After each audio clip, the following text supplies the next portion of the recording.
Well, welcome back to another Friday night of a bunch of premieres and pouring with friends or whatever we want to call it.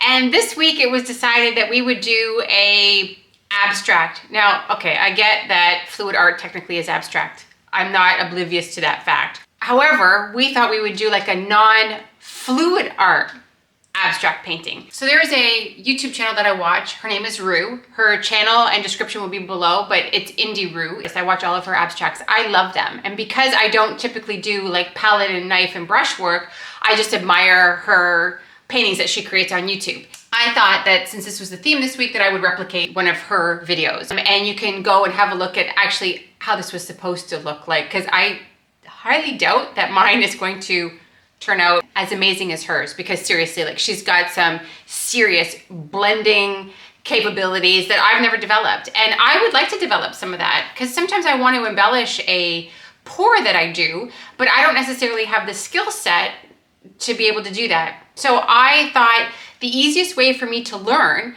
is to actually, you know what, that's the easiest way for all of us to learn, is to actually replicate something else somebody else has made. Therefore, then you kind of get the techniques and you get the idea and you get the feel for, oh, okay, when she does this with the palette knife, for example, that's how she's doing it, because I've done it 2 or 3 times. I know what technically it's supposed to look like, of what the look was supposed to be, and I kind of learn where I go wrong. So today we're also going to use some 3D liners. She uses these not only to sign her signature, which is super cool, but she also uses it in the one that I'm going to replicate today. And of course, I've got my palette knives out and my blending brushy thing. I don't know, they call it a freestyle by Liquitex, who knows? I don't know, I'm gonna just give it a shot and see what happens. And as always, my name is Tiffany Remijn. Welcome to my channel. So let's get started.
appreciation for how difficult blending is until you actually try it. And you're like, oh, that looks so easy. It's not. This is when you drag a palette knife through like a tacky surface. And maybe I'm not such a fan of the blended because I can't blend so well, whereas this is more appealing to me. It's actually within my capabilities.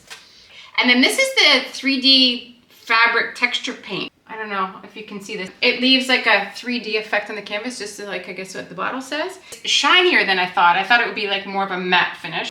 I hope that you'll go and check out her channel because she's got some truly outstanding abstract. You know, I encourage you, try something different. It can only make you a better artist at the end of the day. Because as you will see in the next video, I'm gonna ask you guys for some help. So I hope that you stay tuned for that. I figured out which day I'm gonna post it, but it's edited. Yeah, I don't know. Maybe you'll all love it and I'm just the one that's like being bullheaded and not so sure that I love it. And this was kind of fun. I might do this again sometime in the future. Taking another one of our paintings and trying to replicate it. Coming up after me is Lance Travis at Pouring Together with Lance Travis. After him is Cindy over at Cynthia Porter Studios. Then it's art by Donna M. And then it's Brian from Brian's Upper Valley Artistry, followed up by Nate Bright Art. The links to their channels will be in the description box below. So I hope you'll join us in all of those chats as we continue to entertain you on a Friday evening. Hey, and if you found this interesting, earth-shattering, or life-changing, by all means, please like, subscribe, turn on your notifications, and then you'll know actually when I post my next video. Ciao for now. Actually, I'll see you over on Lance's channel and